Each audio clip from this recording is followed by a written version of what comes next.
हमारे साथ इस वक्त जयंत चौधरी हैं। जयंत जी, यहाँ पर एक कहावत है जाटलैंड में, इस वक्त आप बागपत में हैं, जाट जिसके ठाट उसके। अभी जाटलैंड नहीं है, किसानों की धरती है, चौधरी चरण सिंह जी की कर्मभूमि है और इस क्षेत्र ने चौधरी अजीत सिंह जी को बार बार पार्लियामेंट भेजा, तो पुराने रिश्ते हम लोगों के हैं और वो कायम है, मजबूत है। घर है आपका, जब घर आते हैं तो कैसी फीलिंग आती है? अच्छा लगता है। यहाँ लोग, आप देखिए, किसानों के लिए अभी काम का वक्त है, गेहूं की कटाई चल रही है, बुआई चल रही है, लेकिन लोग सड़कों पे हैं, इंतजार कर रहे हैं, गर्मी में भी खड़े हैं और फूलों की होली खेल रहे हैं हम लोगों के साथ। एक उत्साह दिखाई दे रहा है, प्यार झलक रहा है। प्यार झलक रहा है और लोगों का विश्वास भी झलक रहा है, क्योंकि आपके घर की सीट है। चौधरी चरण सिंह जी यहाँ से 3 बार एमपी बने, प्रधानमंत्री बने, फिर यहाँ से आपके पिता अजीत सिंह जी जीतते आए लगातार 6 बार, और पिछली बार ये सीट बीजेपी को चली गई थी। आप आज बीजेपी के साथ यहाँ पर खड़े हैं, तो आपने जाटों को तो साथ ही लिया है। बाकी लोगों के बारे में क्या सोचते हैं, जो बाकी वोटर्स हैं यहाँ पर? मुस्लिम वोटर्स हैं, कश्यप वोटर हैं, सैनी वोटर। सभी वोटर्स का साथ मिलता था, लोकदल को भी मिलता था, तभी हम लोग जीत पाते थे। और बीजेपी में तो आप देख ही रहे हैं कि उन्होंने एक बना दिया है, एक कुनबा सा गुलदस्ता बनाया है और सभी कम्युनिटीज में एक सपोर्ट बेस है उनका, तो वो कन्वर्ट हो रहा है। बीजेपी और लोकदल के वर्कर्स में जमीनी तौर पे एक समन्वय है और वही कारगर होगा। गुलदस्ते में आप एक बहुत अहम फूल दिखाई दे रहे हैं इस वक्त, क्योंकि जिस तरीके से लोग आपके साथ आ रहे हैं। देखिए, जयंत चौधरी इस वक्त बाहर जाके लोगों से मिलेंगे और हम भी देखेंगे किस तरीके से लोग जुड़ रहे हैं जयंत के साथ। देखिए, तो यहाँ पर आप देख सकते हैं कि लोगों की जो भीड़ है वो उमड़ी है जयंत चौधरी से मिलने के लिए। हर 10-10 मिनट में वो रुक रहे हैं, हर गांव में जा रहे हैं, लोगों से बात कर रहे हैं और जो लोग यहाँ पर उन पर फूल बरसा रहे हैं, इससे यही पता चलता है कि बागपत की सीट पे जो विश्वास रहा है जयंत चौधरी जी का और यहाँ के जो प्रत्याशी है राजकुमार सांगवान जी का, उसके साथ साथ यहाँ पर जो लोग हैं कह रहे हैं कि जो इनके प्रत्याशी है राजकुमार सांगवान जी, उन्हीं को वोट देंगे।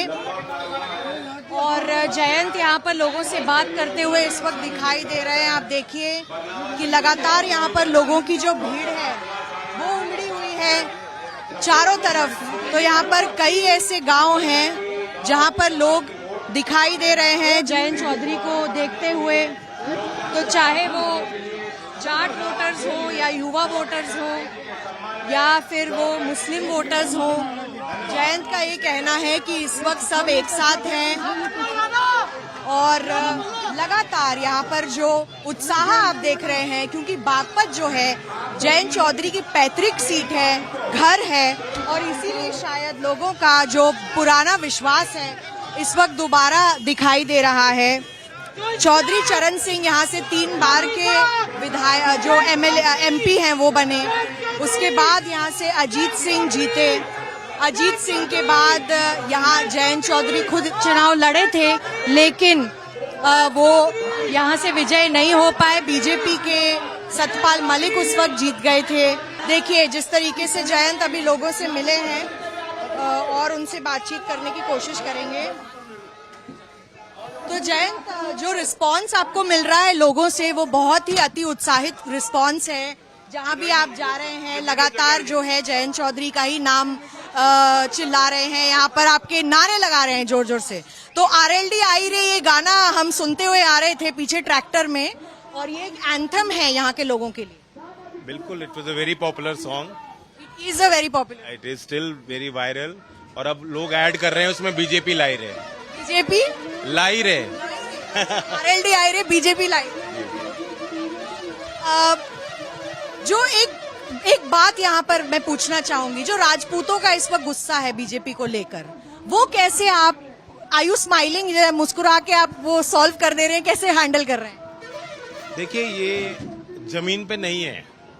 कुछ नेता होते हैं जो अपने लिए कुछ मांगते हैं पार्टी से, सबकी बात नहीं हो पाती, तो चुनाव के वक्त उनको लगता है कि एक दबाव बनाया जाए। उसी दबाव बनाने के नीति के तहत एक प्रचार किया गया, वोटर पे उसका कोई प्रभाव नहीं है। और क्षत्रिय समाज की बड़ी भूमिका रहती है इस क्षेत्र में, उनका बड़ा राजनीतिक सामाजिक प्रभाव है और लोकदल की मैं कह सकता हूं कि भागीदारी हमेशा हमारे दल ने दी है। पिछली बार हम 3 लोकसभा सीट लड़ रहे थे अलायंस में, उसमें से एक मथुरा से हमारे कुंवर नरेंद्र जी हमारे उम्मीदवार थे। इस क्षेत्र की हम बात करें तो हमेशा एक लीडरशिप रही है ठाकुरों की। यहाँ सुखबीर गटीना जी हमारे जिलाध्यक्ष रहे और चौधरी चरण सिंह जी के समय से सक्रिय हैं, आज हमारे राष्ट्रीय पदाधिकारी हैं और उनका बड़ा योगदान और मार्गदर्शन मुझे मिलता रहता है। तो ये कहना कि क्षत्रिय समाज का यहाँ लोकदल के साथ पुराना है, बिल्कुल सटीक रहेगा। और बीजेपी में भी लार्जली अगर आप देखें पूरे देश में तो क्षत्रिय समाज की वोट परंपरागत तौर से बीजेपी के साथ जुड़ी हुई है, उसमें कहीं कोई ब्रेक नहीं है, बिल्कुल नहीं है।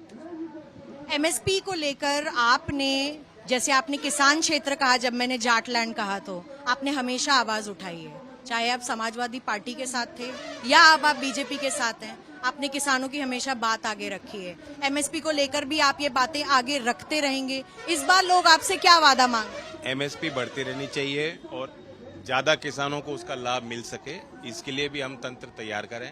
मंडी इंफ्रास्ट्रक्चर पे इन्वेस्टमेंट हो, निवेश हो, सरकारी निवेश हो, निजी क्षेत्र में भी कृषि में जो अच्छे इनोवेशन हो रहे हैं, जो प्रयोग हो रहे हैं, जो इन्वेस्टमेंट हो रहा है, उसके लिए भी सरकार कारगर पॉलिसी बनाए। इसके हम लोग हमेशा पक्षधर रहे हैं, आगे भी रहेंगे। जयंत, एक सवाल आपसे, ये आपके घर की सीट है, आप क्यों यहाँ से नहीं लड़े या आपने क्यों अपने परिवार के एक सदस्य को इस सीट से नहीं लड़ाया, और राजकुमार सांगवान जी क्यों? मैं चाहता हूं कि मेरे दल का विस्तार हो और मैं चुनाव बागपत से हम लोग मेहनत कर रहे हैं, लेकिन जमीन पे प्रत्याशी के ऊपर एक दबाव होता है। तो सांगवान जी जैसे आज हम लोग एक क्षेत्र में, दूसरे क्षेत्र में गांव-गांव वो जा रहे हैं, तो एक मैसेज गया है पार्टी में निचले स्तर तक कि जो मेहनत करता है उसे आगे संभावना उनके लिए है और पार्टी उनकी कदर करती है। ये एक बड़ा मैसेज है, क्योंकि डॉक्टर सांगवान एक ग्रास रूट वर्कर रहे हैं। पार्टी के कार्यक्रमों को संचालित करना, उनको आगे बढ़ाना, चुनावी प्रबंधन करना, ऐसा कोई काम नहीं जो उन्होंने ना किया हो। और सिर्फ राजनीतिक काम नहीं किए, सामाजिक सोच के साथ उन्होंने किए हैं, लोगों की मदद की है। तो एक तो उनके चयन से एक अच्छा मैसेज गया, बाकी फिर मुझे वक्त मिल रहा है कि मैं दूसरे क्षेत्र जाके प्रचार कर पा रहा हूँ और वही मेरी मंशा थी कि पार्टी मजबूती से चुनाव लड़े, हम लोग एनडीए का पूरी ताकत के साथ दें। आज मैं यहाँ बागपत में हूँ, कल मैं मथुरा था, तो लगातार एक बड़े क्षेत्र में मैं प्रचार कर रहा हूँ। राजस्थान में गया हूँ, 2 दिन मैंने राजस्थान दिए प्रचार के लिए। पूरी तरीके से मतलब बीजेपी के साथ साथ जहां भी आप अपना जो वोटर बेस है, वो भी आपका वोटर बेस भी बढ़ रहा है बाकी राज्यों में भी। तो एक मैं चाहती थी आप मुझे एक सेंटेंस एक्सप्लेन करें। आपने पटकनी कहा, प्लीज उसका मायना समझाइए। पटकनी मारना क्या होता है? मतलब पछाड़ना। और ये कुश्ती की टर्मिनोलॉजी के तौर पे आप देख सकते हो, तो धोबी पछाड़ कहो या जो कहो, कि पटक दिया, कि एक रणनीति के तहत हमने किया है कि अपने आप को मजबूत हम कैसे करें, इसलिए हमने किया है। हम पलटे नहीं, हम अपने रास्ते पे चल रहे हैं और एक राजनीतिक फैसला हमने दिया है अपने लोगों के लिए। आगे चल के क्या चाहेंगे वोटर से? वोट प्रतिशत इस बार पहले चरण में कम रहा है, क्या अपील है आप? उसके कुछ कारण हो सकते हैं। चुनाव आयोग पे इस पे सीरियसली गंभीरता से विचार कर रहा है, कैसे हम प्रेरित करें लोगों को। मतदान जरूर करना चाहिए सबको। मैं भी अपील करता हूं कि अगले चरण में हम उम्मीद करते हैं कि अच्छा मतदान हो। इसका जो विश्लेषण पॉलिटिकल आप ये कर सकते हो कि जो पक्ष में वोट है वो निकल के आई है, क्योंकि उनमें एक उत्साह दिखाई दे रहा है। हमारे कार्यक्रम में भी आप देख रहे हैं कि बढ़ चढ़ कर लोग हिस्सा ले रहे हैं और रोज प्रोग्राम्स हो रहे हैं। इंडिया कहीं जमीन पे प्रोग्रामिंग नहीं कर पा रहे, वो प्रेस कॉन्फ्रेंस कर रहे हैं। और हम लोग ऑलरेडी 10-10 मीटिंग जिस क्षेत्र में कर गए थे, उसके बाद उनके उम्मीदवारों का चयन हो पाया। तो हमारा वोट निकला है, उन्होंने मतदान किया है। हो सकता है कि विपक्ष का जो वोटर है वो थोड़ा उदासीन लगा, क्योंकि उनको लगता है कि मुकाबला नहीं है। इसी से कल अखिलेश और राहुल ने अमरोहा में एक प्रेस कॉन्फ्रेंस की, वहां पे उन्होंने कहा कि उत्तर प्रदेश में ढोलक बजा के विदाई करते हैं, तो मोदी जी की विदाई ऐसे होने वाली है। अब ये बातें तो कही जाती हैं मनोरंजन के लिए।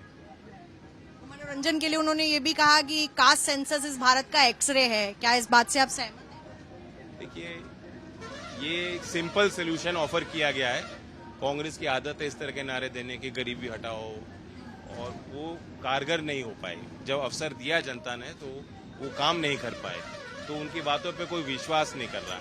और सिंपलिस्टिक सोल्यूशन नहीं है कि आपने कास्ट सर्वे कर दिया तो सारी जो है अमीर गरीब के फासले को हमने पाट दिया, ऐसा नहीं।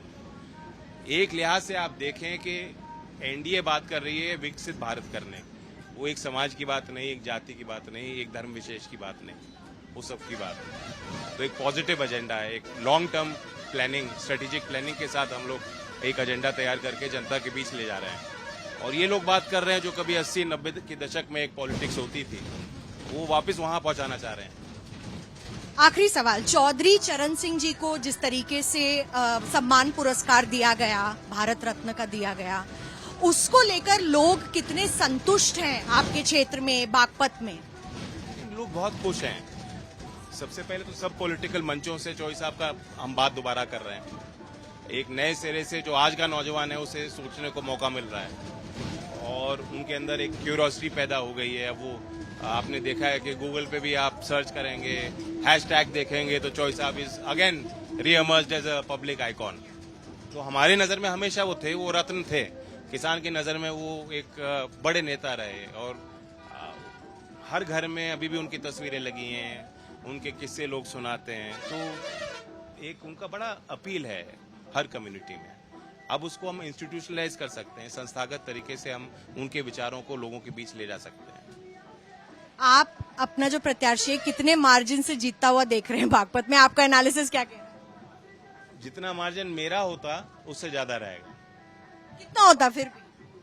नहीं, मार्जिन एक वोट से हो या लाखों से हो, लेकिन मुझे लाखों की उम्मीद है। ठीक है, बहुत बहुत धन्यवाद। जयंत चौधरी यहाँ पर बेबाक हमेशा बात करते हुए, और फाइनली हमने उनको पकड़ भी लिया बहुत प्रयासों के बाद, लेकिन ये बताते हुए कि बागपत में किस तरीके की स्थिति है और वाकई में क्या आरएलडी और भाजपा का साथ में आना बहुत फायदेमंद रहेगा दोनों पार्टीज के लिए। अब ये तो जनता ही बताएगी। उम्मीद ये कर रहे हैं कि ज्यादा से ज्यादा वोट लोग देने के लिए बाहर आए। नासिर खान के साथ मिलन शर्मा, आज तक।